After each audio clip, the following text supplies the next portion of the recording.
हाँ भाई, good evening, Radhe Radhe.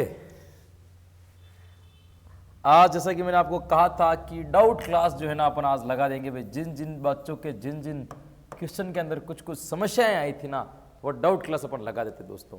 तो देखो कहाँ कहाँ समस्या आई है, क्या क्या कारण है, क्यों क्यों नहीं हुआ है, इन सब के चर्चाओं के ऊपर भी अपन बात करेंगे दोस्तों। और बीच बीच में मैं ना आपको तैयारी के कुछ टिप्स भी देते जाऊंगा, किस तरीके से आपको अब बचे हुए टाइम में आपको रणनीति तैयार करते हुए आपको आगे चलना है दोस्तों। तो अपन बात करते हैं सबसे पहले, तो समझ लीजिए देखो क्या क्या चीज़ के ऊपर आपको ध्यान देना है दोस्तों। क्योंकि सिलेक्शन चाहिए ना, तो केवल लड़ना काफ़ी नहीं होगा दोस्तों। मैंने बहुत ही रियलाइज किसी चीज़ को लेकर के बहुत ऑब्जर्वेशन किया है, बहुत अवलोकन किया है, बहुत सोचने समझने के बाद मैंने ये चीज़ निकाली है कि किस तरीके से यदि आप तैयारी करोगे, किस रणनीति से आप तैयारी करोगे, तो आपकी तैयारी जो है ना एक सफल तैयारी हो सकती है, एक अच्छी तैयारी हो सकती है दोस्तों। तो सबसे पहले ध्यान रखना है कि किस किस को क्या क्या पढ़ना है, क्या क्या छोड़ना है। सबसे इंपॉर्टेंट चीज़ यही होती है कि पढ़ना क्या है और छोड़ना क्या है। आज क्वेश्चन क्लासेस के अंदर इतने प्रश्न नहीं है दोस्तों, केवल डाउट के 20-30 प्रश्न है, वही सोल्व करने। इसीलिए मैंने कहा कि ये क्लास मैं आपके साथ में लगा दूंगा कि कैसे कैसे आपको इसकी तैयारी करनी है, किस किस के आपको इस रीड के अंदर ध्यान रखना है और किस किस चीज़ का रीड में ध्यान नहीं रखना है दोस्तों। तो बात करते हैं सबसे पहले कि चीज़ आती है भाई क्या पढ़ना है और क्या छोड़ना है। ये ज़्यादा जरूरी है दोस्तों। क्या पढ़ना है और क्या छोड़ना है, यह ज़्यादा जरूरी। किसकी तैयारी आपको ज़्यादा करनी है, किसकी तैयारी आपको कम करनी है, कहाँ से आपको अधिक नंबर आने वाले, कहाँ से आपको कम नंबर आने वाले हैं, इस चीज़ का ध्यान आपको पहले होना चाहिए। कैसे समझिए कि हम लोग क्या करते हैं, बहुत बारीक बारीक चीज़ों को है ना नज़रअंदाज कर देते हैं। जो खास चीज़ होती है उसको तो अपन नज़रअंदाज कर देते हैं। सबसे पहले आपको ध्यान रखना है दोस्तों, बहुत ही इंपॉर्टेंट बात है दोस्तों। मैंने कभी आपकी क्लास में ऐसी बात नहीं की थी केवल पढ़ाने के सिवाय, लेकिन आज आपको कर रहा हूं क्योंकि मुझे आपका सिलेक्शन चाहिए दोस्तों। अब देखिए क्या ध्यान रखना है आपको कि क्या पढ़ना है। सबसे पहले नंबरिंग, सबसे पहले आप नंबर डिवाइड करो। नंबर डिवाइड के आधार पर देखो कि क्या पढ़ना है और क्या छोड़ना है, कि किस चैप्टर में से किस टाइप के प्रश्न अधिक आते हैं और किस में से आपके कम आते हैं। तो आप इन दोनों में पहले एवरेज निकालो और फिर उसको पढ़ना स्टार्ट करो। पहले नंबर के आधार पर देखो, फिर दूसरे आधार पर निकालो कठिनाई के आधार पर। किसके आधार पर निकालो दोस्तों? कठिनाई के आधार। पहले तो नंबर का वेटेज देखो, नंबर के आधार पर छोड़ो कि जैसे शिक्षण विधि है, शिक्षण विधि है तो वो कितने नंबर की आ रहे हैं? 50 नंबर की आ रही है भाई। कितने नंबर की आ रही है आपके? 50 नंबर की आ रही है। यदि शिक्षण विधि आपके 50 नंबर की आ रही है, शिक्षण विधि यदि आपके 50 नंबर की आ रही है, तो आप समझ लीजिए कि आपको सबसे पहले किसकी तैयारी करनी चाहिए भाई? शिक्षण विधियों की तैयारी करनी चाहिए। किसकी तैयारी करनी चाहिए? शिक्षण विधियों की तैयारी करनी चाहिए। कारण क्या है कि वो कितने नंबर की आ रही है आपके? 50 नंबर की आ रही है। आपने नंबर का वेटेज देखा। दूसरे नंबर पर आप ध्यान देते हो, जैसे इसके तुलनात्मक पक्ष यदि देखते हो कि 50 नंबर की शिक्षण विधि आ रही है। अब अपन लोग क्या करते हैं, ये इसका नंबर के आधार पर वेटेज देखा है कि 50 नंबर का टीचिंग मेथड्स वाला पार्ट है जिसको अपन को क्या करना है, क्लियर करना है, जहां से अपन को सिलेक्शन निकालना है। ये नंबर के आधार पर देखा। दूसरे आप कठिनाई के आधार पर देखिए। कठिनाई के आधार पर कैसे देखोगे कि कौन सा टॉपिक टफ है और कौन सा टॉपिक ईजी है। यानी ऐसा कोई टॉपिक है जो मुश्किल तो ज्यादा है लेकिन नंबर वहां से 1-2 आ रहे हैं। कुछ टॉपिक ऐसे हैं जो है तो सरल है लेकिन प्रश्न वहां से 2-3 आ रहे हैं। तो पहले ऐसे टॉपिक को पकड़ो जो सरल है, जहां से प्रश्न भी आ रहे हैं। क्योंकि कठिन वाले टॉपिक को पढ़ने में थोड़ी सी अपन को क्या होती है, दिक्कत हो सकती है कि वहां से अपन को चीज समझ में आए या ना आए। तो पहले तो आप नंबर के आधार पर वेटेज निकालिए। दूसरा किसके आधार पर निकालिए? कठिनाई के आधार पर। तीसरा वेटेज निकालिए आप रुचि के आधार पर। रुचि के आधार पर कैसे? कि किसमें आपको पढ़ने का इंटरेस्ट है और किसमें आपको पढ़ने का इंटरेस्ट नहीं है। यदि आपको लगता है कि आपको इस चीज में इंटरेस्ट होता है तो इंटरेस्ट वाली चीज को जल्दी कवर करो दोस्तों, क्योंकि वो आपको जल्दी याद हो जाएगी। जिस चीज में आपका इंटरेस्ट है, जैसे किसी बच्चे का साइकोलॉजी में है, किसी का ज्योग्राफी में है, किसी का हिस्ट्री में, किसी का पॉलिटिकल में, उसको आप पहले जल्दी कवर करो दोस्तों। तो वो क्या आपको जल्दी कवर हो जाएंगी, वहां से आपको 100% मार्क्स मिलने की संभावनाएं बन जाती है। इन तीनों के आधार पर आपको क्या करना है, वेटेज निकालना है कि क्या पढ़ना है और क्या छोड़ना है। जैसे आप मानिए कि 50 नंबर की आपके शिक्षण विधि है। कितने नंबर की आपके शिक्षण विधि है? 50 नंबर की शिक्षण विधि है। इधर आपके 7 से 9 नंबर की भूगोल है भाई। कितने नंबर की भूगोल है? अरे 10 नंबर मान लो भाई। 10 नंबर की क्या है आपके? भूगोल है। अब 10 नंबर की भूगोल है आपके, इधर 50 नंबर की शिक्षण विधि है। भूगोल व्यापक है, तो राजस्थान का भूगोल, विश्व का भूगोल, भारत का भूगोल, नदियां, क्या क्या पढ़ेंगे इसके अंदर। इसके अंदर जितना समय अपन इन्वेस्ट करेंगे, यानी कि आप मान के चलिए कि ये भूगोल जो है, ज्योग्राफी जो है, ये भी लगभग 50 से 60 घंटे का मैटर है। यदि किसी कोचिंग में आप पढ़ने जाते हो तो 50 से 60 घंटे में, यहाँ पर 70 घंटे के आसपास में आप इसको पढ़ पाते हो।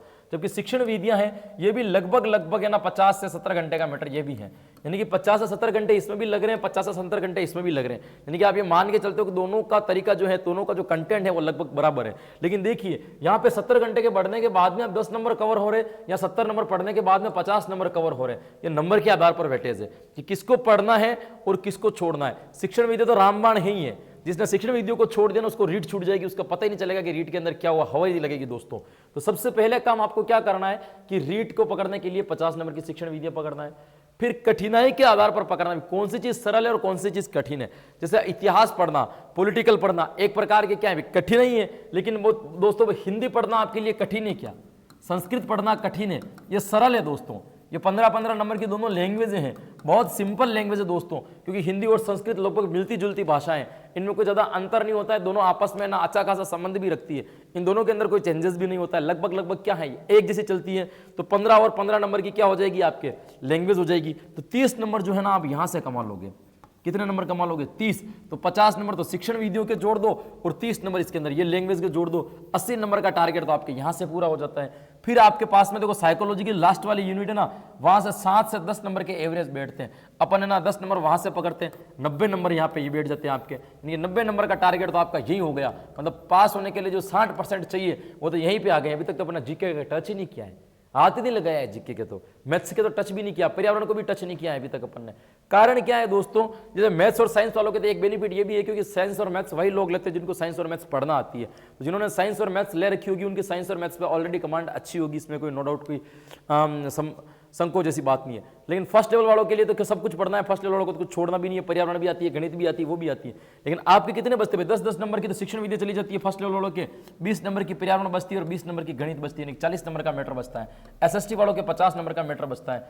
अरे ये 50 नंबर का जीके है ना दोस्तों, मैंने पहले ही कहा था ना, पेपर जो आता है तीनों स्तर के बालकों को ध्यान में रख करके बनता है बिना, 3 प्रकार के मानसिक स्तर के, जिनका बौद्धिक स्तर उच्च होगा, जिनका सामान्य होगा, जिनका न्यून होगा, तीनों स्तर के बालकों के मिलकर के प्रश्न आएंगे दोस्तों। तो अपन अपने आप को ज्यादा बौद्धिक क्षमता वाले भी नहीं समझते कि अपन इंटेलिजेंट है, लेकिन सबसे ज्यादा नीचे भी नहीं समझते। अपन कौन से समझते हैं, अपन को मीडियम कैटेगरी का समझते भाई, सामान्य बुद्धि वाले तो हैं अपन, तो सामान्य बुद्धि वाले के प्रश्न तो अपन आराम से हल कर लेंगे, और सामान्य बुद्धि वाले हैं तो मतलब न्यून बुद्धि वाले के जो प्रश्न आएंगे वो भी अपन क्या कर देंगे भी, हल कर देंगे। आपके 50 प्रश्नों का एवरेज है, मतलब 18-18 नंबर बैठ रहे हैं, यानी 18-18 36 नंबर प्रश्न अपन वैसे भी हल कर देंगे दोस्तों। अपन से जो प्रश्न हल नहीं होंगे वो 18 नंबर वाले नहीं होंगे जो बौद्धिक स्तर के उच्च बौद्धिक स्तर के बालकों को आता है। अब जीके की एक चीज ये भी है, जीके यदि आपको आता भी है ना, कंप्लीट आता भी होगा ना, तो एवरेज यही सही होगा, 50 नंबर का जीके आएगा, 35 से 40 के आसपास, 45 के आसपास आपके जीके के प्रश्न सही हो जाएंगे। जीके आपने कम पढ़ रखा है ना, तभी एवरेज ये रहेगा 30 से 35 के आसपास में आपके जीके के प्रश्न सही हो जाएंगे। अब अपन क्या करते हैं कि सारा का सारा जोर जीके के ऊपर डाल देते हैं, इधर लैंग्वेज, शिक्षण विद्या और मनोविज्ञान को छोड़ देते हैं, इनके ऊपर फोकस करते भी नहीं है। इसीलिए मैं आपको कह रहा हूं क्या पढ़ना है और क्या छोड़ना है, यह अंतर करना आना जरूरी। जिसको यह अंतर करना आ गया ना वो अपनी नैया पार कर लेगा दोस्तों। तो सबसे पहले मेरी रणनीति से यदि आपको चलना है तो सबसे पहले आपको क्या करना पड़ेगा, सबसे पहले इस शिक्षण विधियों को पकड़ो, 50 नंबर यहां से निपटाओ। फिर है ना लैंग्वेज पकड़ो, 30 नंबर यहां से निपटाओ। फिर साइकोलॉजी पकड़ो, साइकोलॉजी में लास्ट वाली यूनिट के 10 नंबर, बाकी के जो 20 नंबर बचते हैं ना उसमें से 15 नंबर पकड़ो आप। ये पहले मैटर क्लियर करो, 50, 30, 80, 10, 90, 100 और 105 नंबर यहाँ से। 105 में से गलती से 5 भी गलत हो जाए ना तो 100 नंबर तो यहाँ से आप लाने की कोशिश कर दो, क्योंकि यह कंटेंट फिक्स है, यहाँ पे एक्स्ट्रा कुछ भी नहीं है और बहुत ईजिली तरीके से 100 नंबर आ सकते हैं। कोई मेहनत नहीं करनी आपको, बहुत कम मेहनत में यहाँ पे 100 नंबर आ सकते हैं। लेकिन यहाँ पे यदि आपने कम ध्यान दिया और केवल 50 नंबर जीके या मैथ साइंस को पकड़ करके बैठे रह गए दोस्तों, तो वहां पे कुछ नहीं होने वाला है दोस्तों। अरे 50 नंबर के ना ब्रह्मा जी आपके खुद ना जिसने जीके बनाया था ना, वो अगर अवतार लेकर के आपको जीके पढ़ाने आ जाए ना, तब भी जीके में से 60 प्रश्न आपके सही नहीं हो सकते। लेकिन शिक्षण विधियों में ये संभव है, आप चाहो तो 50 में से 50 नंबर संभव हो सकते, क्योंकि मापन मूल्यांकन आपने पढ़ लिया ना। अब मापन मूल्यांकन के बाहर कुछ नहीं है, जो इसके अंदर ही है, जो इसी के अंदर, बाहर नया कुछ ही नहीं। नया क्या पढ़ेंगे अपन, कोई भी पढ़ा दे, मापन मूल्यांकन वही रहेगा, नया कुछ नहीं आएगा, जबकि जीके आपका अपार है। तो सबसे पहले यदि आपकी रणनीति बना रहे हो तो सबसे पहले काम आपको यह करना है कि शिक्षण विधि, मनोविज्ञान और लैंग्वेज के ऊपर आपको फोकस ज्यादा करना है। बाकी सारी सब्जेक्ट को थोड़ा लाइट पढ़ना है, थोड़ा कम जोर देना है वहाँ पे। आपका जीके अच्छा है तो अच्छी बात है, मैं ये नहीं कह रहा आप अपने हिसाब से रणनीति बनाइए, मैं अपना एक प्लान बता रहा हूँ भाई। आपको पास होना 150 नंबर, 105 नंबर, ये बस अगर 100 नंबर यहाँ पे आप लाते हो, अब 105 नंबर यहाँ पे आ गए, मतलब कितना 45 नंबर का कंटेंट अभी तक तो बचा ही हुआ है ना आपके पास में। 105 तो वहां ही गए, तो 45 नंबर, 105 नंबर तो वहां पे आ गए अपने पास में। 45 नंबर 50 नंबर का कंटेंट बचा है ना। अरे मैं तो ये कह रहा हूं आप कुछ भी पढ़ के नहीं जाओगे इस 45 में से यार, 20% तो ऐसे होंगे जो आपको आ ही रहे होंगे। अरे 20 प्रश्न तो होंगे ऐसे जो आपको आ रहे होंगे, बिल्कुल नहीं के बराबर पड़े होंगे, तो भी यदि 100 नंबर आप यहां से कवर कर लेते हो और 20 नंबर यहां से आ जाते हैं तो वैसे भी आपके 120 हो रहे हैं। 120 पे तो वैसे सिलेक्शन हो ही रहा है ना आपका, कहां दिक्कत हो रही है। लेकिन सबूत मतलब मेन चीज यहाँ है, अगर आप जीके के ऊपर ध्यान नहीं दे रहे हो, यहां से 105 में से आपके कितने नंबर आ जाने चाहिए, 100 नंबर आ जाने चाहिए दोस्तों। तो 100 नंबर यदि यहाँ से आपके कवर हो रहे हैं, यहाँ 45 में से भले कितने भी आ जाओ ना, क्या फर्क पड़ रहा है, कोई दिक्कत जैसी बात नहीं। 20 नंबर आप आराम से लेकर के आ जाओगे, ऐसे रीट निकल जाएगी पता ही नहीं चलेगा। लेकिन रणनीति के साथ में तैयारी नहीं करोगे ना, सब कुछ पढ़ना जरूरी थोड़ी है। अरे आज दिन तक आपको क्या 150 में से 150 नंबर लाने हैं क्या? अब 150 में से 150 नंबर तो लाने नहीं है अपन को तो रीट का एग्जाम क्लियर करना है कि जितने नंबर क्वालिफाई होने के लिए चाहिए उतने नंबर चाहिए। तो जरूरी थोड़ी है कि 100% सिलेबस को पूरा का पूरा पढ़ो, कोई जरूरी नहीं है। आप 80% पढ़ो, 80% को अच्छा पढ़ दो, 70% पढ़ो, 70% को एकदम अच्छा पढ़ दो, पास हो जाओगे आराम से, नंबर आ जाएगा आपका।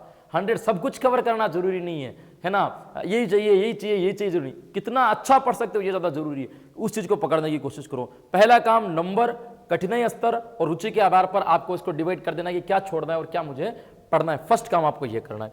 दूसरा काम क्या करना है भाई, जो रीड फर्स्ट लेवल वाले बच्चे जितने भी हैं, रीड फर्स्ट लेवल वाले बच्चे जितने भी हैं, वो लेवल फर्स्ट वाले बच्चे क्या करेंगे, कक्षा 3 से लेकर के कक्षा 10 तक की जितनी भी पुस्तकें हैं, उन पुस्तकों में अपने सिलेबस के अंदर जो जो पार्ट जो जो भाग उस सिलेबस के अंदर आ रहा है उसको आपको क्या करना है भाई, पूरा का पूरा पढ़ लेना है। जो जो भाग क्या क्या आपके उसके अंदर आ रहा है और क्या क्या नहीं आ रहा है। तीसरी की किताब लो, चौथी की लो, 5वीं 6वीं 7वीं 8वीं 10वीं तक की किताबें ले लेनी है। क्योंकि जब पेपर बनाने वाला जो होता है ना, वो आपको साफ तौर पर बताता है कि मैं आपको क्या पूछने वाला हूं, परीक्षा में क्या आएगा, ये आपको पहले ही बता दिया जाता है। कैसे बता देगा समझिए, क्योंकि जब ये अपना सिलेबस विज्ञप्ति लॉन्च हुई थी तब है ना, एक प्रकार की विज्ञप्ति आई थी, उसमें सारी डिटेल लिखी हुई थी कि लेवल फर्स्ट वालों के लिए जो प्रश्नों का निर्माण 8वीं स्तर तक का होगा, लेकिन कठिनाई स्तर उनका 10वीं तक का होगा।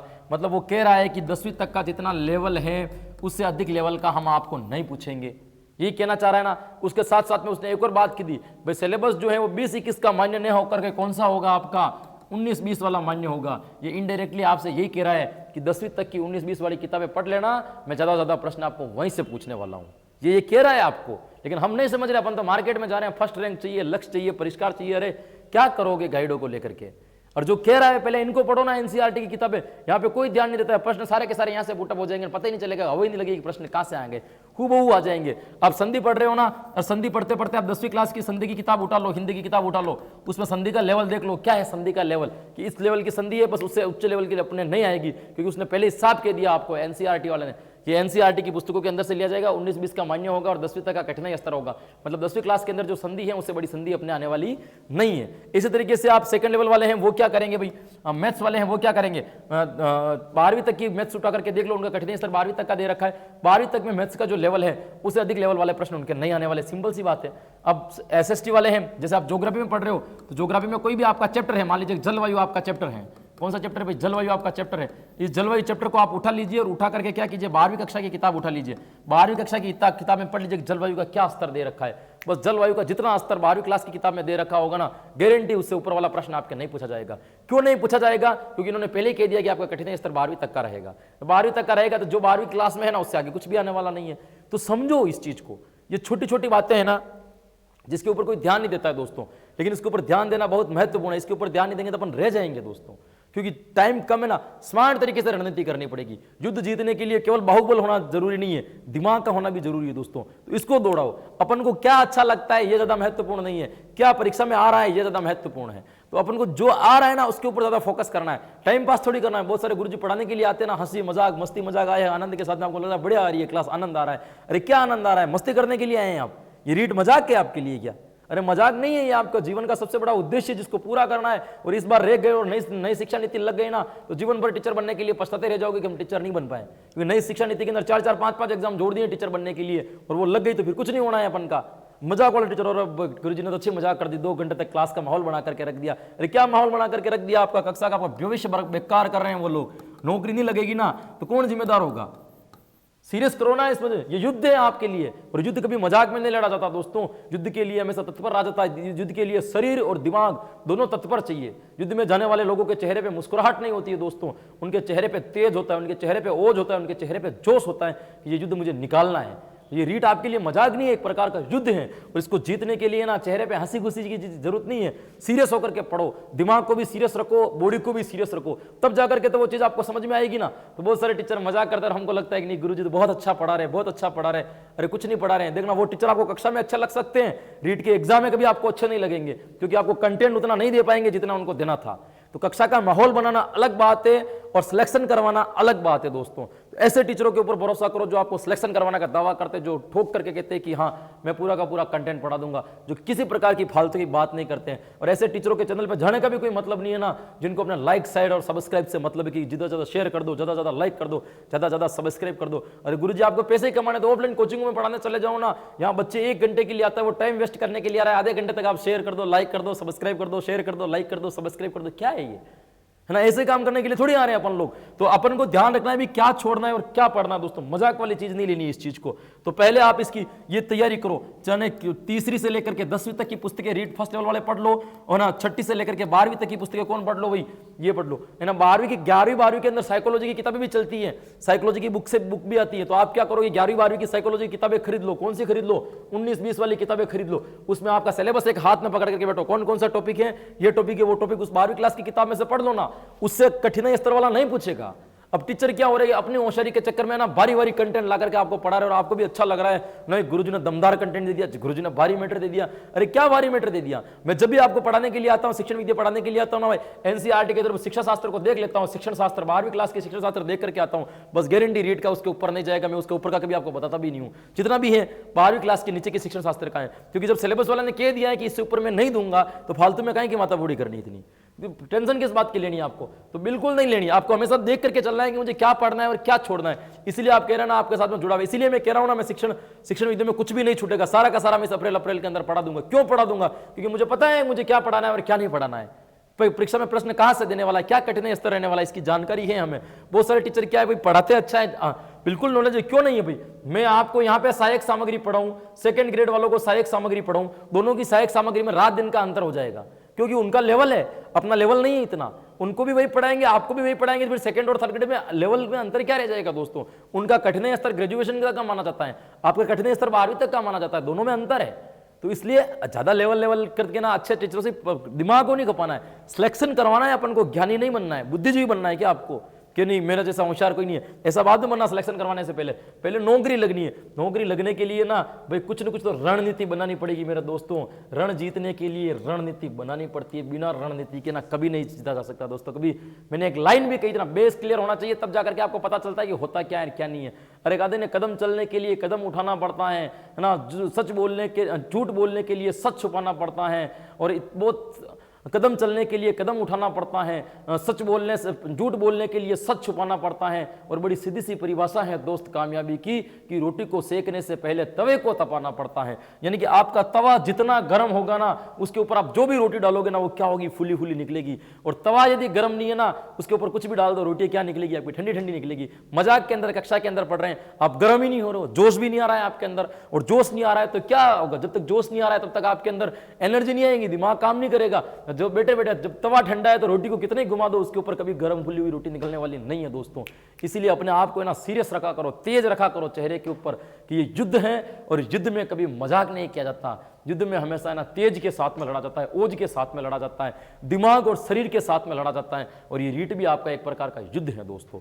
इसलिए 11वीं 12वीं किताबें भी लो, साइकोलॉजी की ये किताबें उठा करके भी देख लो, आपको क्या करेगा, बहुत बहुत बहुत फायदा करने वाला है मेरे दोस्त। यहाँ पे कोई दो मत वाले जैसी बात नहीं है। अरे डाउट क्लास के क्वेश्चन कराऊंगा, मैंने कहा था कल की क्लास में कि मैं थोड़ा सा आपके डिस्कस करूंगा, क्योंकि मुझे थोड़ी सी आपके अंदर हवा भरनी है, थोड़ी सी आपके अंदर तेज भरनी है दोस्तों। बाकी रह जाओगे, मजाक करने के चक्कर में रहोगे तो क्या हो जाएगा भाई, सिलेक्शन रह जाएगा। और एक बार सिलेक्शन रह गया ना, जिंदगी भर तो रह जाएगी, क्या है क्या नहीं होगा, क्या नहीं होगा।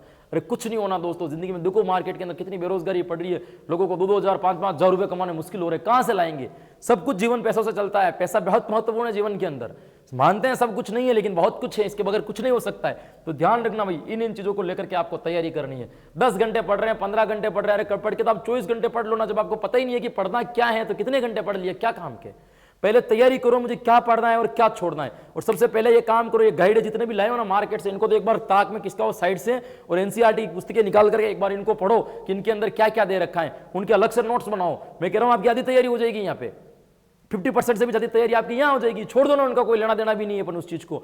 फिर अगर हो जाए उसके बाद में गाइड लाओ, फिर उनसे पढ़ना स्टार्ट करो। दो काम आपको ये करना है, क्या पढ़ना है, क्या छोड़ना है, और ये काम यहाँ से पढ़ना शुरू करना है। क्योंकि दोस्तों ये मैं नहीं कह रहा हूं, विज्ञप्ति खुद कह रही है आपसे कि मैं यहां से प्रश्न पूछने वाला हूं। उन्होंने क्लियर बात वहां पे लिख दी थी, लेकिन हम समझ नहीं पाए कि ये क्या कह रही है। मैंने तो विज्ञप्ति के आधार पर ही बच्चों के ऑफलाइन भी कोर्स वैसे भी करा रहा हूं, आपको ऑनलाइन भी वैसे ही पढ़ा रहा हूं, क्योंकि जो सा उन्होंने कहा है मैं उसी के आधार पर चल रहा हूं। क्योंकि मुझे पता है ना वो वही पूछने वाले, दूसरे कुछ पूछेंगे भी नहीं। इसलिए लेवल अपना देखो, अपने एग्जाम का देखो, एग्जाम वाले ने क्या कहा है ये देखो। टीचर तो कुछ भी कह सकते हैं, टीचर तो अपने आप को बेस्ट बनाने के चक्कर में 5 प्रश्न मर्जी से उठा करके ले आएंगे, ये लो प्रश्न, ये लो दमदार प्रश्न, हिला करके बताओ कौन सी किताब में। और जो प्रश्न आपने पहले पढ़ा ही नहीं है, भाषा सेक्शन के अंदर पढ़ते हो कि नहीं पढ़ते हो, जिस चीज की ध्वनि आपकी आंखों के सामने नहीं गई होगी, जो चीज आपकी आंखों ने पहले कभी नहीं देखी होगी, उस चीज को आपकी आंख कभी पहचान भी नहीं पाएगी, आपके कान कभी सुन भी नहीं पाएंगे। इसलिए कोई नया प्रश्न आपके सामने आता है और आपको लगता है वाह भारी प्रश्न आ गया। भारी प्रश्न इसलिए था कि आज दिन तक वो किसी किताबों में थे ही नहीं, हम लेकर के आ गए उस प्रश्न को, इसलिए अपन को भारी लग रहा है। तो भारी लगने का कोई औचित्य नहीं है इन चीजों का। वो बना करके लेके आए तो क्या गारंटी वो परीक्षा के अंदर भी आ जाएगा? नहीं आएगा दोस्तों। तो इसलिए भारी भारी लोगों पे अपने ज्ञान वाले टीचरों के पास में जाने से पहले ना अपना लेवल देख लेना कि वास्तविकता में उस चीज से मुझे ये चीज लेनी है या नहीं लेनी है दोस्तों। क्योंकि रीट यही क्लियर करनी है आपको, इसी 2021 में 20 जून वाली एग्जाम में क्लियर करनी है। यहाँ पे रह गए ना, नई शिक्षा नीति आ गई ना, तो रीट के लिए धक्के मारने भारी पड़ जाएंगे दोस्तों। ये तो रखना है आपको इसके अंदर ध्यान। बाकी मैं थोड़ा आपको हर बार में क्या कह रहा हूं भाई, ऑप्शन कैसे काटे खाते हैं इनकी जानकारी भी मैं दे रहा हूं, लेकिन मैं लगता हूं कि ज्यादा आप बोर हो जाओगे ना, इसीलिए सबसे पहले आपके डाउट वाले क्वेश्चन में दूर कर देता हूं। कौन कौन से बच्चों में डाउट आए थे और क्या क्या आए थे और क्या क्या कारण थे दोस्तों। देखिए छोटे छोटे प्रश्नों को आप डाउट भेजते हो ना, सबसे पहले डाउट प्रश्न जो है आपका ये रहा दोस्तों, 8वीं कक्षा का एक अध्यापक बालकों को गद्य शिक्षण के दौरान प्रासंगिक रूप से व्याकरण का व्यवहारिक ज्ञान भी देता है। अध्यापक द्वारा प्रयुक्त विधि है। ऑप्शन थे आपके समवाय विधि, भाषा संसर्ग विधि, व्याकरण विधि या अनुवाद विधि। सही ऑप्शन थे और मैंने इसमें आपको बताया था समवाय विधि जो होगा उसका उत्तर सही होगा। अब बच्चों को दिक्कत हो रही कि नहीं भाषा संसर्ग विधि सही होगा, अरे 100% समवाय विधि सही होगा, कोई किंतु परंतु नहीं है। अरे ये प्रश्न क्या पूछ रहा है, ये तो इसने केवल ऐसा थोड़ी पूछा है कि पढ़ाते समय व्याकरण का व्यवहारिक ज्ञान देना किस विधि के अंदर आएगा। प्रश्न तो पढ़ो, इसने क्या कहा है, 8वीं कक्षा का एक अध्यापक बालकों को गद्य शिक्षण के दौरान, कौन सा दौरान दोस्तों, गद्य शिक्षण के दौरान। और जब कभी भी गद्य या पद्य शिक्षण पढ़ाते पढ़ाते साथ में यदि आप व्याकरण की शिक्षा दे रहे हो तो वो व्याकरण की शिक्षा का ज्ञान कौन सी विधि के अंदर आएगा, आपका समवाय विधि के अंतर्गत आएगा दोस्तों। कौन सी विधि में आएगा आपका समवाय, ये व्याकरण की विधि है दोस्तों, है ना। फिर बात करते हैं अपन भाषा संसर्ग विधि की बात कर रहे हैं दोस्तों। भाषा संसर्ग में भी व्याकरण का ज्ञान दिया जाता है, लेकिन वो व्याकरण का ज्ञान रचना के रूप में व्यवहारिक ज्ञान दिया जाता है। रचना के रूप, जैसे बालकों को आप अ आ याद करवा रहे हो या अ आ लिखना सिखा रहे हो, ये अ आ भी एक व्याकरण का भाग है, लेकिन कौन सा भाग है, रचना का भाग है। इसलिए जब रचना शिक्षण के अंदर व्याकरण का व्यवहारिक ज्ञान दिया जाता है तब तो भाषा संसर्ग विधि होती है। लेकिन गद्य पद्य शिक्षण के दौरान यदि साथ साथ में व्याकरणिक ज्ञान दिया जा रहा है, व्यवहारिक व्याकरण बताई जा रही है ना, वहां पे कौन सी विधि होगी, आपकी समवाय विधि होगी। पाठ्य पुस्तक के अंत में जब अभ्यास प्रश्न आते थे ना, तो कुछ प्रश्न आपके व्याकरण के लिए होते थे कि इस संधि जोड़िए, समास जोड़िए, शब्द जोड़िए, इस शब्द से नए शब्द बनाइए। वो कौन सी विधि थी, समवाय विधि थी कि गद्य पद्य शिक्षण के दौरान साथ साथ में आपको व्याकरण का कौन सा ज्ञान दिया जा रहा है, व्यवहारिक ज्ञान दिया जा रहा है। ये दोनों लगभग सेम है, लेकिन इस भाषा संसर्ग से भी समवाय विधि को क्या माना जाता है दोस्तों, अच्छी विधि माना जाता है दोस्तों। ये समवाय विधि जिसको सहयोग विधि भी कहते हैं और जिसको है ना, अरे नाटक शिक्षण की, संस्कृत में नाटक शिक्षण की सर्वश्रेष्ठ विधि भी माना जाता है इसी समवाय विधि को। तो ध्यान रखना, इसका जो सही उत्तर होगा वो क्या होगा, 8वीं कक्षा का एक अध्यापक बालकों को गद्य शिक्षण के दौरान प्रासंगिक रूप से व्याकरण का व्यवहारिक ज्ञान भी देता है। अध्यापन द्वारा प्रयुक्त विधि है, तो प्रयुक्त विधि दोस्तों समवाय विधि या भाषा संसर्ग विधि नहीं होगी, व्याकरण विधि भी नहीं होगी। 100% इसका उत्तर समवाय विधि होगा। काहे क्यों कंफ्यूजन में रहते हो भाई, इतना कंफ्यूजन मत रखो अपने आप को। और जो प्रश्न गलत है उसको गलत होगा तो अपन सही करेंगे ना। बाकी मैं बता रहा हूं ना आपको भाई, सही है तो सही है। अब दूसरे टीचर क्या पढ़ा रहे हैं, गाइड में क्या लिखा हुआ है, इसका मुझे नहीं पता दोस्तों। मैं पढ़ा रहा हूं, मेरे पढ़ाई हुए की बात करता हूं कि मैं जो पढ़ा रहा हूं ये इस हिसाब से सही है, तो मैं प्रमाण के साथ, उदाहरण के साथ में आपको रख देता हूं कि ये सही चीज होगी। तो सही उत्तर इसका समवाय होगा। इस प्रश्न में कोई डाउट जैसी बात नहीं, ये बिल्कुल सही प्रश्न था। दूसरा प्रश्न आपके साथ में डाउट लिया आया था, पहली क्लास में आपने 3-4 तो डाउट लिया थे आप।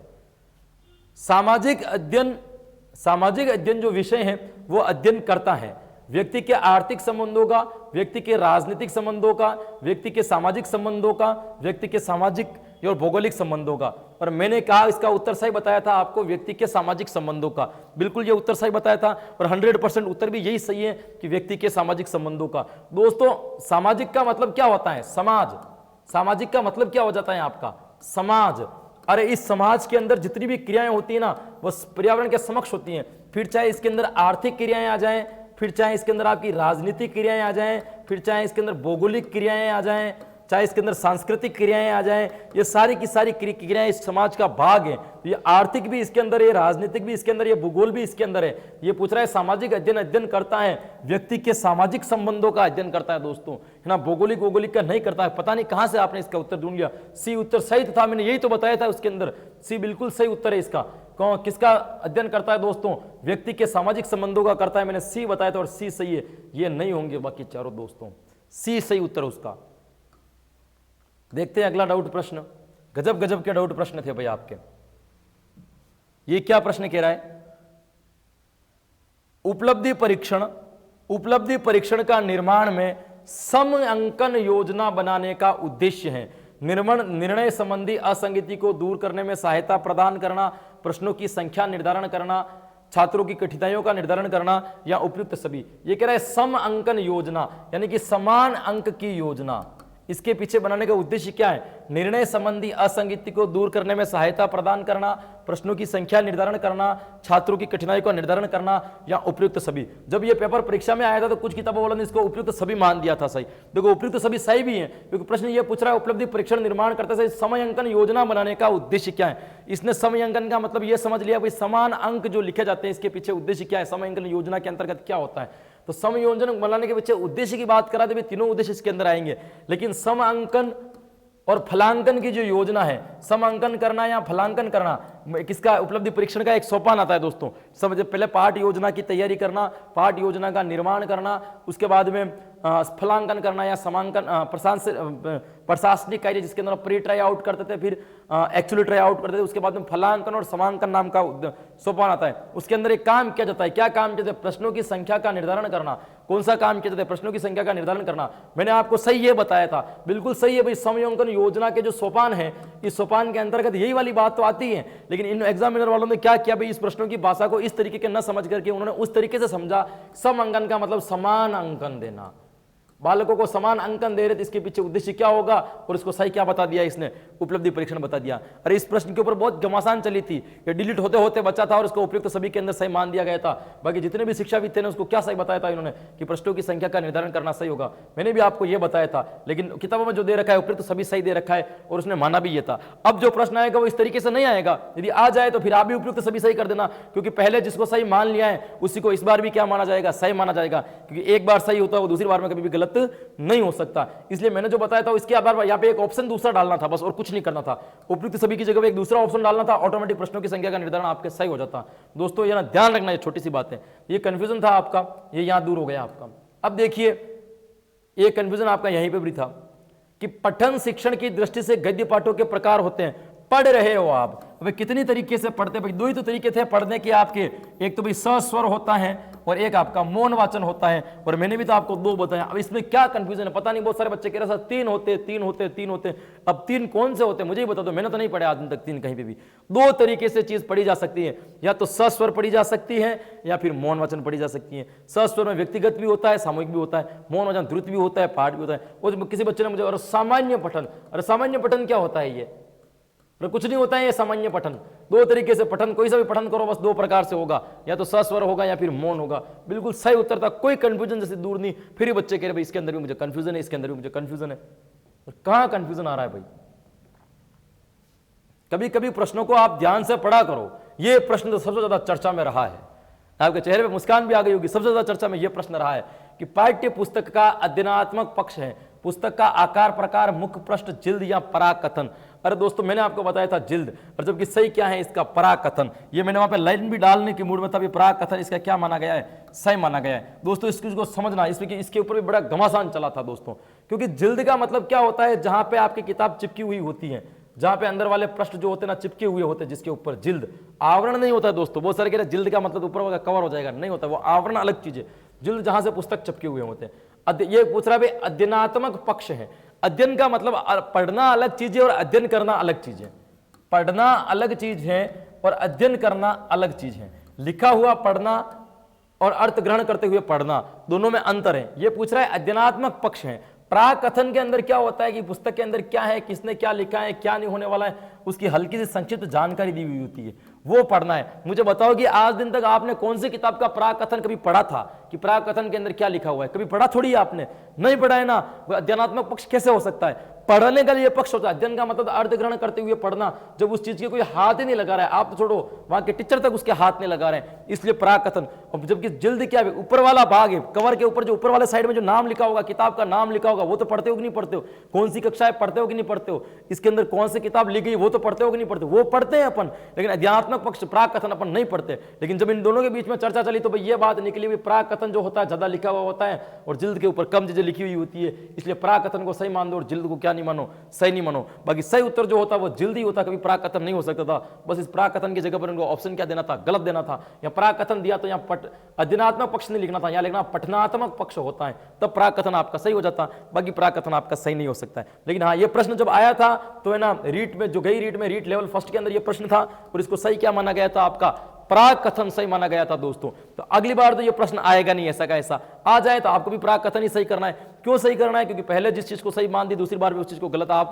नहीं कर सकते हो। लेकिन ध्यान रखना भाई, अध्ययनात्मक पक्ष इन तीनों चीजों के अंदर देखें तो जिल्द वाला ज्यादा महत्वपूर्ण होता है भाई, ये वाला ज्यादा महत्वपूर्ण नहीं होता है। लेकिन सही ये प्राकथन माना गया है तो अपन को भी क्या मानना पड़ेगा? प्राकथन सही मानना पड़ेगा। इसीलिए मैंने इस टॉपिक के ऊपर कभी चर्चा नहीं की, जब भी आएगा मैं आपको बताऊंगा। ये भी प्रश्न डिलीट होते होते बचा था क्योंकि लोगों ने प्राकथन में लिखा हुआ ज्यादा होता है इसलिए उसको अध्ययनात्मक पक्ष मान दिया। अरे पढ़ते नहीं है ना तो अध्ययन का पक्ष कैसे होगा? पठन का पक्ष हो सकता है, अध्ययन का पक्ष नहीं हो सकता है। अध्ययन करना अलग चीज है, पढ़ना अलग चीज है दोस्तों। तो ध्यान रखना भाई, यहाँ पे इसलिए इस चीज को क्या मान दिया गया था? प्राकथन को सही मान। अगर सेम ऑप्शन और सेम टाइप का प्रश्न हो तब आपको प्राकथन सही करना। यदि इसकी लैंग्वेज बदल दे और ऑप्शन बदल दे तो फिर सही इसको नहीं करना, उसको फिर सबसे ध्यान से सोच करके जो इसका सही उत्तर हो वो दोगा। क्योंकि मैं पाठ्य पुस्तक आपको पढ़ाऊंगा, जब थ्योरी के अंदर पाठ्य पुस्तक नाम का आपका टॉपिक है हिंदी शिक्षण के अंतर्गत, पाठ्य पुस्तक के बारे में पढ़ाऊंगा, तब एक एक चीज की जानकारी आपको पूरी डिटेल से दे दूंगा किसके अंदर क्या होता है और क्या नहीं होता है दोस्तों।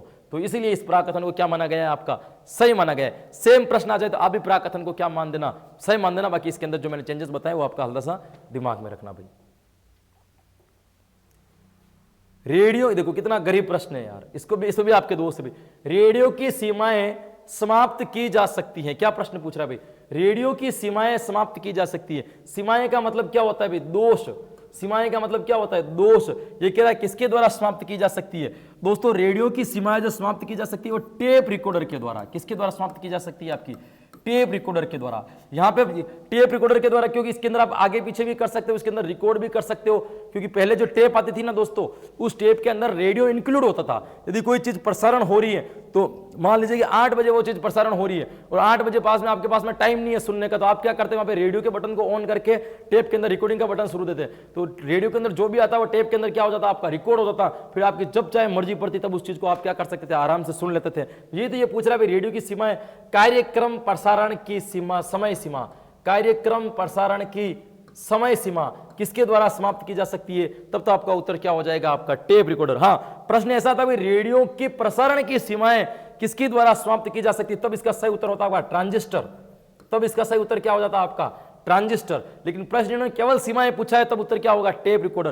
ध्यान रखना, प्रश्न ऐसे पूछ ले भाई रेडियो की सीमाएं किससे समाप्त की जा सकती है? उत्तर होगा टेप रिकॉर्डर।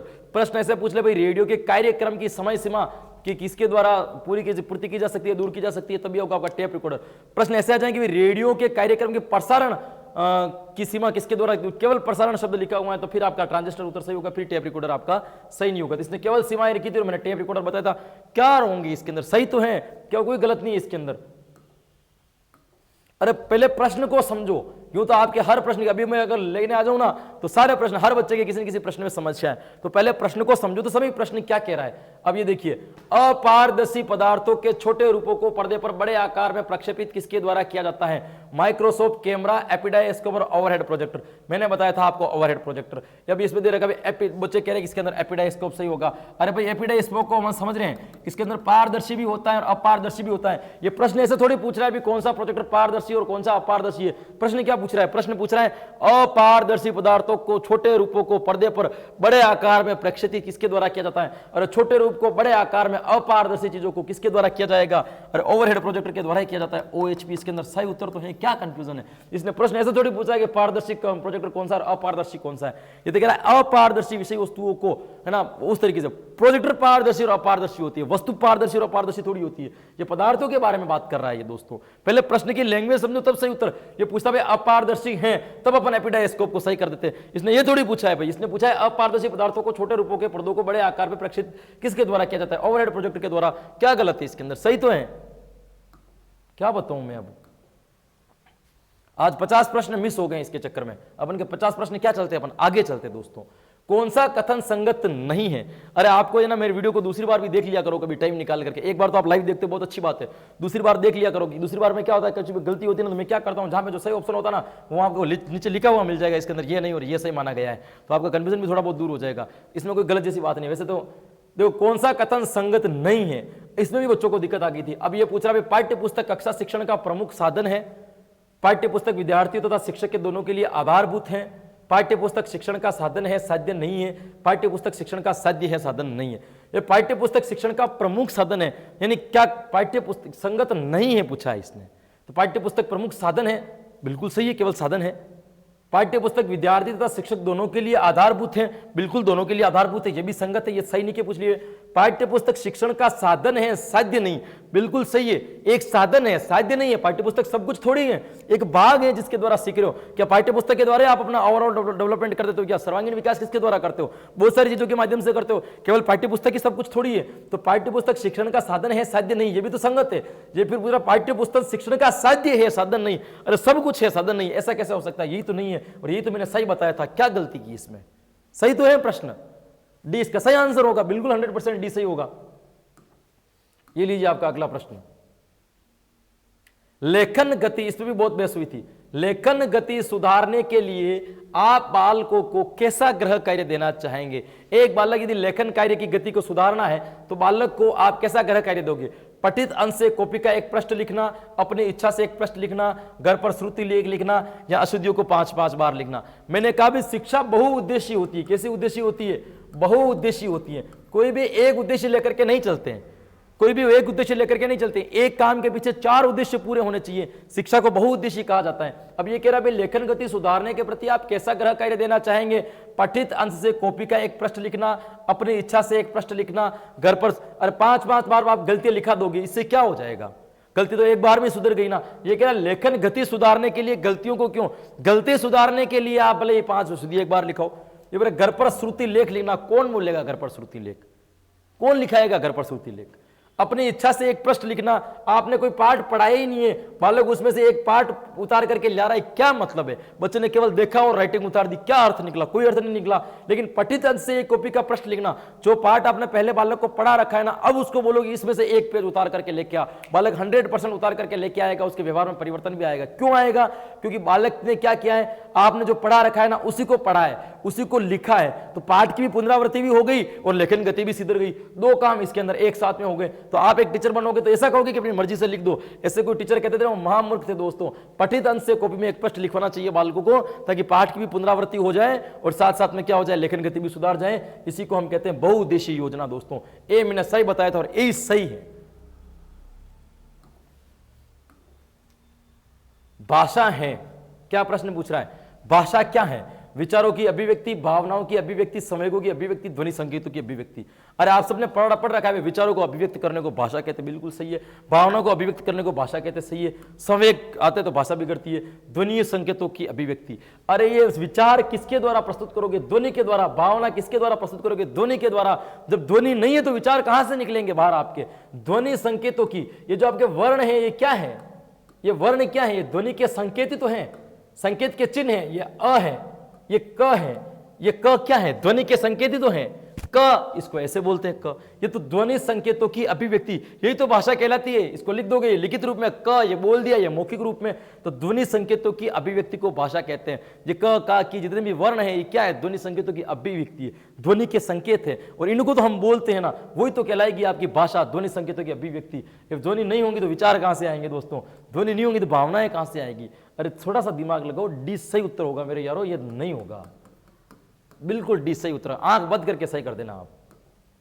प्रश्न को समझो, भाषाओं को समझो, तब जाकर के उत्तर निकालो। अब ये कह रहा है भाई, इस प्रश्न में भी दिक्कत आ गई। धर्म अर्थ काम मोक्ष प्रमुख उद्देश्य किस विधि के हैं? धर्म अर्थ काम और मोक्ष मुख्य रूप से किस विधि के उद्देश्य हैं? परायण विधि, परंपरागत विधि, वैदिक विधि या पाठशाला विधि? तो मैंने ये बताया था भाई पाठशाला विधि। दोस्तों पाठशाला विधि के अंदर ही ये काम बताया था मैंने कि जनेऊ संस्कार के बाद में बालक जाता था, 12 वर्ष तक जंगल में रहता था और वहां पे इनको धर्म अर्थ काम और मोक्ष इन 4 चीजों के ऊपर मुख्य रूप से क्या दी जाती थी? शिक्षा दी जाती थी। मेन शिक्षा के जो चैप्टर होते थे ये चारों होते थे। तो धर्म अर्थ काम मोक्ष प्रमुख उद्देश्य किस विधि के थे? तो प्रमुख उद्देश्य पाठशाला विधि के थे, क्योंकि इसके अंदर इन चारों के ऊपर ही अध्ययन कराया जाता था। अब नियम में और अभी भी जो शिक्षा चलती है इन्हीं के चारों के आधार पर चली, धर्म अर्थ और काम और मोक्ष। अभी की जो शिक्षा है वो भी इन्हीं के ऊपर ही चल रही है दोस्तों, और पहले की शिक्षा भी इन्हीं के आधार पर चलती थी। ये प्रमुख उद्देश्य किसके थे? जो पाठशाला विधि के इन तीनों के नहीं है। अब इन तीनों के नहीं है तो नहीं है, मैं कैसे डाल दूं इनके अंदर? तो सही है पाठशाला विधि के, तो पाठशाला विधि के कहलाएंगे ना मेरे दोस्त। ए इस डी इसके अंदर सही उत्तर होगा। क्यों कंफ्यूजन रखते हो अपने आप को? उपचारात्मक शिक्षण के प्रकार हैं। उपचारात्मक शिक्षण के प्रकार हैं भाई, 3 प्रकार का उपचारात्मक शिक्षण होता है। तो 3 प्रकार का होता है। एक तो होता है आपका व्यक्तिगत, एक होता है आपका सामूहिक और एक होता है आपका विश्लेषणात्मक। मुख्य रूप से 2 होता है, बाकी 3 होता है। अब जो व्यक्तिगत और सामूहिक जो होता है, व्यक्तिगत किसी समस्या का अगर आप समाधान कर रहे हो तो व्यक्तिगत, एक जैसी समस्याओं के बहुत सारे लड़कों की समस्याओं का समाधान कर रहे हो तो सामूहिक, ऐसी कोई गलती जो पूर्व क्लास की ना होकर के वर्तमान की गलती है उस पर यदि आप कर रहे हो तो वो विश्लेषणात्मक। 3 प्रकार के होते हैं और मैंने 3 बता दिया। क्या गलती कर दी इसमें? सही तो है इसमें भी। ये प्रश्न मैंने नहीं निकाले, आप जो कमेंट करते हो ना, हमारी टीम जो मैनेजमेंट, जो बंदा इस चीज को संभालता है, जो इस सारा को मैनेज करता है ना, वो निकालता है। वो डाउट प्रश्न के स्क्रीनशॉट खींचता है और फिर मुझे पीडीएफ बना करके देता है कि गुरुजी ये पढ़ाइए, ये बच्चों के इसमें डाउट है। अब ये प्रश्न आ रहे हैं आपके सामने, क्या डाउट है? 3 प्रकार है तो 3 प्रकार है, नो डाउट। मूल्यांकन 1 है। वाह क्या गजब डाउट है आपका। मूल्यांकन 1 है। सामाजिक प्रक्रिया, सहकारी प्रक्रिया, निर्णयात्मक प्रक्रिया, उपयुक्त सभी। अरे समाज में रहकर ही तो बालक का मूल्यांकन किया जाता है। सहकारी का मतलब सभी का एक साथ में। निर्णयात्मक मतलब इसके बाद में निर्णय दिया जाएगा कि क्या होगा और क्या नहीं होगा। क्या ये तीनों के तीनों काम मूल्यांकन में नहीं होते हैं क्या? तो मैंने उपयुक्त सभी बता दिया, तो क्या गलती कर दी? सही तो है उपयुक्त सभी। कैसे होगा भाई? सामाजिक प्रक्रिया है, बच्चा मतलब मूल्यांकन क्या देगा? समाज के सापेक्ष दे रहा है। सहकारी प्रक्रिया सबके लिए एक साथ में हो रहा है। निर्णयात्मक प्रक्रिया निर्णय लिया जा रहा है। बिल्कुल सही है डी। क्या गलत है इसके अंदर? सही तो है। ये लीजिए आपका अगला डाउट प्रश्न। संज्ञानात्मक पक्ष का उच्चतम स्तर है। संज्ञानात्मक का मतलब ज्ञानात्मक पक्ष का उच्चतम स्तर है। आपके पास में ज्ञान है, इसकी लास्ट सीढ़ी क्या होगी? पता लगा दीजिए कि आपके अंदर ज्ञान है, लास्ट सीढ़ी होगी आपका मूल्यांकन। मूल्यांकन के द्वारा पता चल जाएगा कि कितना भरा हुआ है और कितना खाली है, कितना दिमाग इसके पास में है। तो ज्ञान का जो उच्चतम स्तर होगा वो मूल्यांकन होगा, क्योंकि उसी के द्वारा पता चलता है कि व्यक्ति के पास में ज्ञान कितना लेवल, उच्चतम ज्ञान कितना है। किसके द्वारा पता चलता है? मूल्यांकन। ये बोध ज्ञान इसके द्वारा पता नहीं चलता है। तो मूल्यांकन सही उत्तर तो था। ये लीजिए अगला प्रश्न। भाषा शिक्षण में श्रुत लेखन अभ्यास विधि का प्रमुख उद्देश्य नहीं है, पूछा है इसने। क्या पूछा है आपका? नहीं है। कौन सा प्रमुख उद्देश्य नहीं है दोस्तों? वर्तनी दोष दूर करना, शुद्ध लेखन की क्षमता का विकास करना, नवीन शब्दों का ज्ञान प्राप्त करना या हस्तलिपि सुधारना। सुरती लेख कराओगे तो बालक की हस्तलिपि सुधारना आपका उद्देश्य होगा। बालक को आप बोलोगे तो नए नए शब्द बोलोगे, नए नए शब्दों को बालक लिखेगा तो नवीन ज्ञान का भी होगा। वर्तनी दोष भी इसके द्वारा दूर होगी। शुद्ध लेखन क्षमता का विकास। अरे इस क को क ऐसे लिखा जाता है, ये आपको प्राइमरी में पहले सिखा दिया होगा। अरे सिखाया कि नहीं सिखाया होगा? पहले सिखा दिया होगा। तब ये काम आपके जो प्रारंभिक स्तर पर हो गया होगा, आपको क लिखना आया होगा ना, तब अध्यापक ने बोला होगा कि अब कबूतर लिख। अध्यापक कबूतर बोलेगा और आप कबूतर लिखोगे। जब आपको क लिखना ही नहीं आता है तो कैसे श्रुति लेख होगा दोस्तों?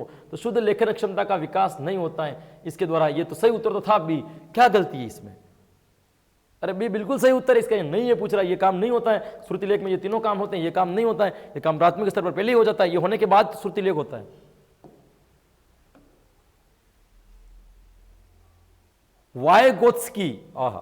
वायगोत्स्की के अनुसार भाषा सीखने का महत्वपूर्ण अंग है अनुकरण, संप्रेषण, संस्कृतियां सभी। दोस्तों इसने संप्रेषण पर सर्वाधिक बल दिया था। वायगोत्स्की ने जो सबसे ज्यादा बल दिया था, अरे संस्कृति, उसने सांस्कृतिकता का सिद्धांत दिया था दोस्तों। इसका मतलब ये थोड़ी हो गया कि भाषा के अंदर उसने तो जैव सामाजिकता के भी सिद्धांत दिया था। जैव सामाजिकता का भी सिद्धांत दिया था, सांस्कृतिकता का भी सिद्धांत दिया था। इसका मतलब ये थोड़ी हो गया कि भाषा भी आप उसके द्वारा सीख लो। अरे ये प्रश्न ये पूछ रहा है कि इसके अनुसार भाषा सीखने का महत्वपूर्ण अंग क्या है, तो वाइगोत्स्की ने एक बात कही थी कि भाषा के विकास में और विचारों के विकास में गहरा संबंध है, इसलिए व्यक्ति को ज्यादा से ज्यादा संप्रेषण करना चाहिए। संप्रेषण से नए नए विचार आते हैं तो विचारों का विकास होता है, भाषा का विकास अपने आप हो जाएगा। संप्रेषण पर इसमें सर्वाधिक दिया था। वाइगोत्स्की ने किसके ऊपर सर्वाधिक बल दिया दोस्तों, तो आपका सही उत्तर क्या हो जाएगा, संप्रेषण। संप्रेषण के ऊपर वाइगोत्स्की ने क्या दिया भाई, सर्वाधिक बल दिया है। क्या गलत है इसके अंदर, सही तो है। हिंदी का पाणिनि कहा जाता है, किसको कहा जाता है, कामता प्रसाद गुरु को। क्या हो गया, पाणिनि दंडी राम गोपाल नहीं होगा, बिल्कुल सही है, कामता प्रसाद गुरु। हाँ कहीं कहीं इसका नाम कामना प्रसाद गुरु भी लिखा हुआ होगा, तो कामना प्रसाद गुरु को कह देना, दोनों बात एक ही होगी, इसमें क्या गलती है, कोई समस्या जैसा प्रश्न ही नहीं है। तो श्रवण कौशल के संदर्भ में, श्रवण कौशल के संदर्भ में असत्य कथन है, यहां पे जो गलती हुई थी वो मैंने वहां पे निकाल भी दी थी, वो मैंने समझाया आपको सही था, केवल राउंड आपको गलत कर दिया था। अर्थ ग्रहण की योग्यता विकसित होती है, बिल्कुल होती है, होनी चाहिए। सुनने समय प्रतिक्रिया नहीं देना, सुनते समय नहीं बोलना या सुनते समय प्रतिक्रिया देना, देनी चाहिए। सुनते समय नहीं बोल, ये सुनते समय प्रतिक्रिया नहीं देना, सुनते समय नहीं बोलना, अर्थ ग्रहण की योग्यता विकसित होती है। ये कह रहा है असत्य कथन है। क्या अर्थ ग्रहण की योग्यता विकसित होती है, बिल्कुल होती है। सुनते समय नहीं बोलना चाहिए, बिल्कुल नहीं बोलना चाहिए। सुनते समय प्रतिक्रिया देना चाहिए, बिल्कुल देना चाहिए। सुनते समय प्रतिक्रिया नहीं देना चाहिए, यह असत्य हो जाएगा। ये इसका सही उत्तर होगा। मैंने समझाया बराबर था उस दिन, लेकिन जाते जाते गोला इसके ऊपर कर दिया, भाई डी सही होगा, इसलिए आप कंफ्यूजन हो गए होंगे, है ना। तो सही उत्तर जो हो जो कौन सा हो जाएगा, आपके बी इसके अंदर सही उत्तर है। यह मेरी गलती हुई थी और मुझे मानना पड़ेगा कि यहाँ गलती हो गई थी। समझाया मैंने बराबर था, केवल जाते जाते गोला इसके ऊपर कर दिया था कि यह सही होगा, जल्दबाजी में ना। हाँ तो ये ध्यान रखना, गाँव में कहावत है, हमारे यहाँ पे ना जल्दबाजी को आगत बोलते भैया ना, आगत। और कहते भाई आगत के जो ना 18 पांव होते हैं, कितने पांव होते हैं, 18 पांव, क्योंकि वो इतनी तेज गति से चलता है, और जब इंसान 18 पांव से चलता है ना, तब गिरने की संभावनाएं बढ़ जाती है उसकी। तो हम भी तेज गति से चल रहे थे, तो ये गोला इसके ऊपर कर दिया था, बाकी भी इसके अंदर सही उत्तर होगा भाई। प्रश्नोत्तर विधि है, प्रश्नोत्तर विधि है, मनोवैज्ञानिक विधि निगमन सिद्धांतों पर आधारित है, बिल्कुल है। मनोवैज्ञानिक विधि, अमनोवैज्ञानिक विधि या उपयुक्त सभी। ये कह रहा है मनोवैज्ञानिक और अमनोवैज्ञानिक दोनों जैसे एक जैसा ऑप्शन आ जाए, इन दोनों में से एक सही होगा दोस्तों।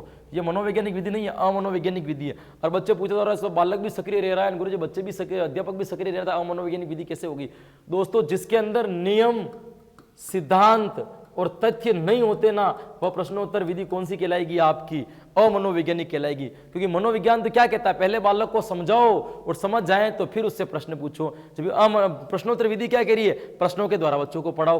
कैसे पॉसिबल है प्रश्नों के द्वारा बच्चों को पढ़ाना, फिर इसको कैसे पर मनोवैज्ञानिक कह देंगे। यह अमनोवैज्ञानिक विधि होती है, बिल्कुल सही उत्तर है इसका।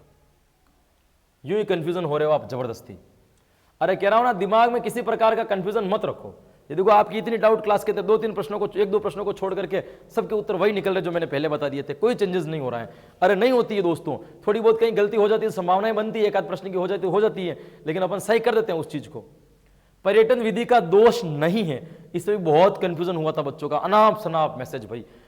पर्यटन विधि का दोष नहीं है, मनोरंजन की भावना से शिक्षा न्यून रहती है, भ्रमण से शिक्षण में रुकावट आती है, इसमें समय कम लगता है, बालक का ज्ञान अस्थायी होता है। अब ये कह रहा है पर्यटन विधि का दोष नहीं है, पूछा है इसने, मनोरंजन की भावना से शिक्षा न्यून रहती है, ये बिल्कुल दोष है। क्योंकि बालक जब घूमने जाते हैं ना, भले आपका शैक्षिक भ्रमण है, लेकिन बालक है ना मस्ती के मूड में घूमने के लिए जाते हैं। जैसे हमारे उदयपुर के पास में परशुराम जी की जगह है, वहां बच्चों को घूमने के लिए लेकर के चले गए, वहां पे क्या करते, शैक्षिक भ्रमण के लिए लेकर के चले, विज्ञान वाला अध्यापक बार बार पेड़ की जानकारी दे रहा है, ये पेड़ इस मौसम में हरा भरा रहता है, इसकी छाल ये काम आती है, इसके पौधे की आकृति ऐसी होती है, वगैरह वगैरह सब जानकारी दे रहा है। इतने में एक बंदर आया, जो आपके साथ में एक बहन जी और थी, उन बहन जी का है ना पर्स झपट करके भाग गया।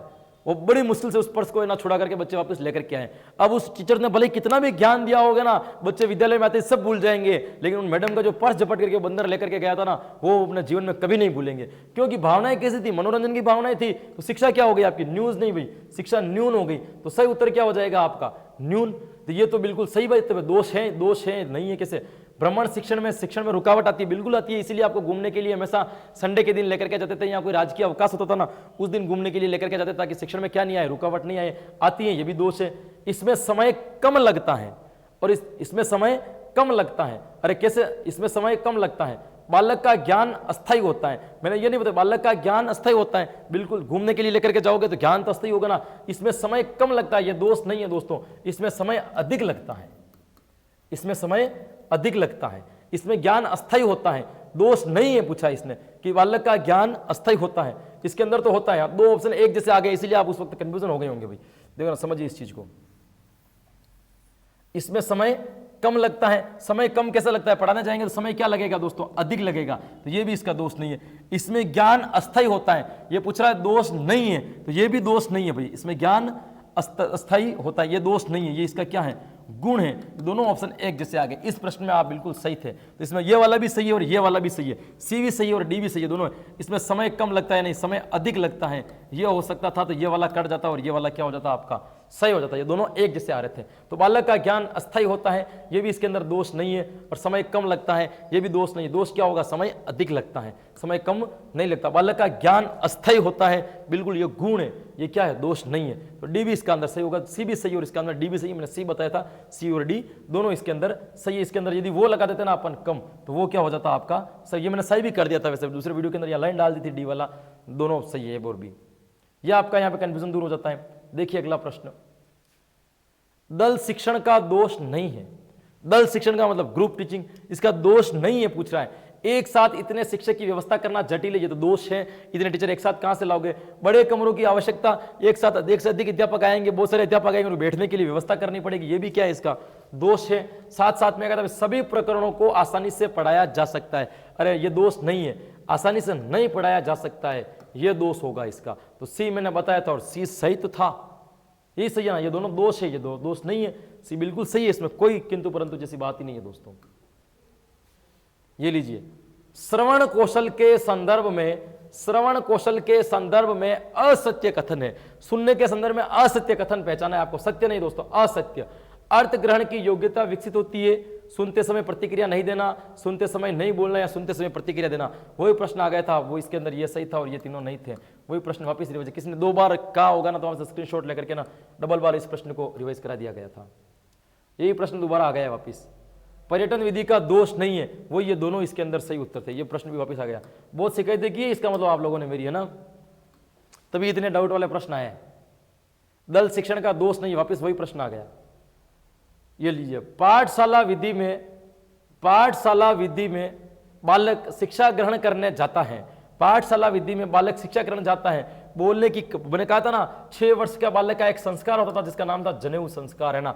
इसमें क्या, बोलने की कला के बाद, पाणी ग्रहण संस्कार के बाद, गुरु की आज्ञा के बाद या माता पिता के अनुसार, माता पिता के अनुसार भी नहीं जाता, गुरु की आज्ञा के बाद भी नहीं जाता, बोलने की दक्ष के बाद भी नहीं जाता। यहाँ पे पाणी ग्रहण संस्कार जो दे रखा है ना, इसके जगह पे सही शब्द दोस्तों उपनयन संस्कार होगा। क्या होगा आपका, उपनयन संस्कार। पाणी का हलन का मतलब तो शादी हो जाती है दोस्तों, ब्याह हो जाता है। ब्याह के बाद कौन शिक्षा ग्रहण करना जाएगा, फिर तो गुरु आपके घर ही आ जाएगा, है ना। मैंने पाणी ग्रहण संस्कार पे मैंने उपनयन समझ करके इसको सही करवा दिया था। यहाँ पे सही जो शब्द है वो कौन सा होगा, आपके उपनयन संस्कार। इस प्रश्न का आप जब भी दूसरी बार वीडियो देखोगे ना, यहाँ पे एक लाइन लिखी हुई आ रही है, यहाँ पे उपनयन संस्कार सही होगा, पाणी ग्रहण नहीं होगा। बिल्कुल सही उत्तर आपका उपनयन हो जाएगा। यहाँ पे भी आप सही थे। प्रथम अवधि, ये प्रश्न भी बहुत डाउट में घूम रहा है, इसको अभी सोल्व करवाता हूं। एक बच्चे ने तो मुझे ये भी कह दिया, आपके गणित के टीचर को पूछना किस हिसाब से सही हो रहा है, आपने गणित किससे पढ़ी, इतना भारी कमेंट कर दिया था। और मैं बताता हूं बच्चे, तुझे गणित किससे पढ़ी। देखिए, प्रथम अवधि के प्रथम मूल्यांकन का अंक भार द्वितीय अवधि के अंतिम मूल्यांकन के अंक भार से 2 गुना अधिक होता है, 1 गुना कम होता है, बराबर होता है या 2 गुना कम होता है दोस्तों। तो बालक कह रहे थे कि 3 गुना कम होगा दोस्तों। प्रथम अवधि का प्रथम मूल्यांकन कितना होगा आपका, 10%, है ना। द्वितीय अवधि का अंतिम मूल्यांकन कितना होगा आपका, 30%। अब प्रश्न क्या पूछ रहा है, प्रथम अवधि का मूल्यांकन कितना होगा जो करना दोस्तों। ये मैंने सही करवाता है, 2 गुना कम होगा, ये 2 गुना ही कम होगा दोस्तों। 3 गुना कम होगा तो 0 हो जाएगा ना मेरे प्रभु। 10 के 2 गुना करो, 10 × 2 कितने हो जाए इनके, 20 हो रहे कि नहीं हो रहे। 10 तो ये है ऑलरेडी, 2 गुना करो ना, 10 × 2 करो, ये 2 गुना कितने हो गए इसके, 20 हो गए। 20 हुए कि नहीं हुए, ये पूछ रहा है 2 गुना कम होता है, 2 गुना ही तो कम है ना। 30 में से 20 निकालो, कितने बचे हैं आपके, 10 बचे हैं, तो 10 ही तो चाहिए अपन को। तो 3 गुना कम कर दो, लो 3 गुना कम कर दो, ये 3 गुना कम कर दिया मैंने, कितने आ जाएंगे, 0। क्या 0 होता है क्या इसका अंक बार, 2 गुना कम करेंगे तभी तो 10 बचेगा ना, 3 गुना कम होगा तो 0 हो जाएगा ना इसका। समझ रहे हो मेरी बात को भाई। पहला 10 रचनात्मक मूल्यांकन 10% का होगा, योगात्मक मूल्यांकन 30% का होगा। ये कह रहा है कि प्रथम अवधि का प्रथम मूल्यांकन यानी कि रचनात्मक मूल्यांकन, द्वितीय अवधि का अंतिम मूल्यांकन यानी कि योगात्मक मूल्यांकन। अब एक योगात्मक मूल्यांकन रचनात्मक मूल्यांकन के बराबर है, मैंने बताया था 2 गुना कम होता है, बिल्कुल 2 गुना कम है। 10 के 2 गुना निकालो, कितने हो रहे हैं, 20। 20 हो रहे ना, अब 30 में से 20 निकालो, कितने बच रहे हैं आपके 10, तो कितने गुना कम हो गए, 10 गुना ही होगा ना। कुछ बच्चे कह रहे सर 3 गुना कम होगा, अरे कैसे होगा, 10 × 3 करो, कितने हो रहे हैं आपके 30। अब 30 में से 30 चले जाएंगे तो 0 बचेगा ना, फिर 0 कैसे कम होगा, यहाँ पे 2 गुणे तो कम होगा। अरे लगाओ अपना दिमाग, मेरे गणित वाले टीचर बिल्कुल सही थे। प्रश्न को समझो, प्रश्न क्या कह रहा है, ये तो छोटी छोटी गलती जो आपसे नहीं करवाना चाह रहा हूं मैं। ये लीजिए आपका अगला समस्यात्मक प्रश्न, उद्देश्य का निर्माण निम्नलिखित को ध्यान में रख करके करना चाहिए। बालकों के स्तर, बालकों की रुचि, बालकों की क्षमता या उपयुक्त सभी। अरे दोस्तों, रुचि अपने आप में एक अलग उद्देश्य, अक्षमता भी एक उद्देश्य के अंतर्गत आती है। उद्देश्य का निर्माण बालकों के स्तर को देख करके करना चाहिए कि क्या क्या परिवर्तन मुझे लाने और क्या क्या नहीं लाने, उपयुक्त सभी नहीं। अभिरुचि नाम का तो अलग से होता है ना भाई उद्देश्य, ये उद्देश्य का भाग है। ये तो कह रहा उद्देश्य का निर्माण किसके आधार पर करना चाहिए, बालकों के स्तर के आधार पर करना चाहिए, यही इसका सही उत्तर और मैंने आपको यही बताया है। ये लीजिए, और बाप रे इतना डाउट प्रश्न, 1 घंटे की क्लास तो आपने डाउट की करवा दी मेरी। पाठ्य पुस्तक में दिए गए अभ्यास कैसे होना चाहिए, जिसके उत्तर निश्चित हो, जो अनुमान एवं कल्पना पर आधारित हो, जो बहुविकल्पी हो। ये प्रश्न मैंने सोल्व कर भी दिया था, उसको बता भी दिया था कि जिसमें उत्तर निश्चित हो वैसे होना चाहिए। प्रश्न मैंने कल परसों वाली क्लास में वैसे भी डाउट करवा दिया था आपका दूर। विद्यालय में आने से पहले भाषा नहीं जानते हैं, अपनी भाषा का व्याकरण जानते हैं, वर्णमाला जानते हैं, या भाषा के सभी कौशलों में परंपरागत नहीं पारंगत होते हैं। क्या शब्द होगा, अरे पारंगत नहीं होते दोस्तों, वर्णमाला भी नहीं जानते हैं, अपनी भाषा का व्याकरण जानते हैं। क्या जानते हैं अपनी भाषा का व्याकरण, हम लोग हैं यहाँ पे, मैं मेवाड़ी बोलता हूँ, क्या है मेवाड़ी की व्याकरण, कुछ नहीं है। अपनी भाषा का व्याकरण नहीं जानते, वो भाषा ही नहीं जानते वो। अब ये बच्चे विद्यालय में आने से पहले अपनी भाषा का व्याकरण जानते हैं, वर्णमाला जानते हैं, सभी कौशलों में परंपरागत होते हैं, या भाषा नहीं जानते। आने से पहले बालक भाषा जानते ही नहीं है, अपनी भाषा के बारे में भले जानते होंगे, वर्णमाला भले जानते होंगे, भाषा के सभी कौशलों में परंपरागत होते होंगे। ये बोला विद्यालय में आने से पहले भाषा व्याकरण जानते हैं, नहीं जानते, तो सही उत्तर भाषा नहीं जानते हैं दोस्तों। भाषा के बारे में बालक कुछ भी नहीं जानता है, भाषा विद्यालय में आने के बाद भी सीखता है, ना हिंदी जानता है, ना संस्कृत जानता है, ना वो जानता है, कुछ भी नहीं जानता है, बालक भाषा ही नहीं जानते। ये तीनों की तीनों चीजें इसी के अंदर इंक्लूड कर दो आप वापिस, ये इसी के अंदर आ जाएगी। ये सही ऑप्शन था इसका। निगमन प्रणाली को कहते हैं, अरे निगमन प्रणाली को प्रयोग प्रणाली भी कहते हैं, इसमें क्या दिक्कत आ गई आपके। निगमन का मतलब ही क्या होता है, नियम बताया, सूत्र। अब सूत्र का प्रयोग करो उदाहरण हल करने में, इसीलिए प्रयोग करते, इसलिए इसको प्रयोग प्रणाली कहते। क्या इसमें, जय हो प्रभु। ये हो गए आपके डाउट प्रश्न पूरे के पूरे दोस्तों, जितने भी आज तक आपने डाउट प्लस, अरे ऐसे तो बहुत सारे डाउट है, लेकिन जिन बच्चों ने सर्वाधिक कमेंट जिस प्रश्न के ऊपर किए थे वो सारे के सारे मैंने आपको यहाँ पे एक्सप्लेन करवा दिए। इसकी वजह से आज के 50 प्रश्न रह गए दोस्तों, बाकी आज अपने 70,000 पूरे कर देते आज यहाँ पे। रह गए ना 1000 वाले प्रश्न, कोई बात नहीं, अब तो अपने पास में टाइम की कोई कमी नहीं है। तो दोस्तों मैं साथ साथ में आपको ऑप्शन काटना भी सिखा रहा हूं, तो केवल और केवल आप कंटेंट के ऊपर ध्यान मत करना, ऑप्शन काटने के ऊपर भी फोकस करना, इसके साथ में भी आप जुड़े हुए रहना। दूसरी बात, मैंने कुछ बातें आपको है ना बता भी दी है साथ साथ में कि हाँ बहुत जल्द, जैसे कि मैंने बात की थी सोमवार से ना आपकी रेगुलर क्लासें आने वाली है, इसलिए यदि आपने मेरे टेलीग्राम को यदि चैनल को ज्वाइन नहीं किया तो वो कर ले वहां से ना, क्योंकि वहां पे मैं आपको प्रतिदिन का शेड्यूल डालूंगा। ये 9 से 10 वाली तो आपके फिक्स है, ये तो हिलेगी भी नहीं, लेकिन बाकी की क्लासें ना आगे पीछे आएगी। मतलब रोज की कभी कभी शिक्षण विधि भी आएगी, कभी पर्यावरण वालों की क्लास भी आएगी, कभी गणित वालों की भी आ रही है, कभी SST वालों की भी आ रही है। तो कभी भी कोई भी क्लास किसी भी समय आ सकती है, इनका आने का कोई टाइम टेबल फिक्स नहीं होगा। तो टेलीग्राम पे इनका टाइम टेबल डाल दिया जाएगा, कितनी बजे कौन सी क्लास कितनी बजे आने वाली है, आप वहां से देख सकते हो। टेलीग्राम यदि आप नहीं देखना चाहते हो तो चैनल के डिस्क्रिप्शन में, वीडियो के डिस्क्रिप्शन में नहीं, चैनल के विवरण के अंदर, डिस्क्रिप्शन के अंदर मेरे मोबाइल नंबर पड़े हुए हैं, वहां पे आप हाय हेलो वगैरह, अपना एड्रेस वगैरह जहां से भी आप हो हल्का फुल्का परिचय लेकर के भेज देना। वहां से हमारा जो टेक्निकल टीम होगा वो आपको स्टूडेंट के नाम से आपका नंबर सेव कर देगी, और वो ना कुछ भी चीज ऐसी नहीं आती तो आपको व्हाट्सअप भी कर देगी या स्टेटस पे लगेगी, ताकि आपको पता चल जाएगी इतने बजे ये क्लास आ रही है और मुझे ये देखनी है। और सारी की सारी है ना आपको कैसे मिलेगी भाई, जो मिलेगी ना आपको प्ले लिस्ट के साथ में मिलेगी। क्वेश्चन पेपर की अलग प्ले लिस्ट बन रही है, उनको खोलोगे सारे क्वेश्चन पेपर मिल जाएंगे। SST वालों की अलग प्ले लिस्ट बन जाएगी, गणित और फर्स्ट लेवल वालों के गणित विज्ञान की अलग बन जाएगी, पर्यावरण की उनकी अलग बन जाएगी, भाषा शिक्षण की प्ले लिस्ट क्या बन जाएगी, अलग बन जाएगी। NCF 2005, RT, क्रियात्मक अनुसंधान, आकलन वगैरह की PDF जो होगी वो क्या बन जाएगी, आपके अलग बन जाएगी। तो सारी की सारी प्ले लिस्ट के साथ में भी आपको मिलेगी, सारी की सारी PDF भी आपको वहाँ पे टेलीग्राम पे उपलब्ध हो जाएगी। नोट्स भी मैं कोशिश कर रहा हूँ कि आपको टेलीग्राम पे उपलब्ध कराने की कोशिश करूँ, इसलिए ज़्यादा से ज़्यादा लोग आप जितने भी हो ना, कहाँ चले जाओ, एक बार टेलीग्राम पर चले जाओ, वहाँ हमसे जुड़ जाओ। ये थी दोस्तों आज अपनी क्लास, जिसमें हल्की फुल्की अपने कैसे रणनीति बनानी है उसकी चर्चा भी की थी। मैंने पहली बार इतनी बातें की, इसलिए माफी भी चाहता हूं कि मैंने आपका समय खाया शुरू के 5, 10, 15 मिनट में, ताकि मैंने आपको बताया कि कैसे कैसे, और हालांकि ये चीज आपके जीवन में काम भी आएगी और आपको सफलता देना में बहुत हेल्प करेगी। दोस्तों लेते हूँ आज मैं आपसे विदा, अगली बार फिर मिलते हैं, तब तक के लिए आपको wish you all the best. आप तैयारी में लगे हुए रहिए, मेरी तरफ से आपको मंगलमय कामनाएं। राधे राधे।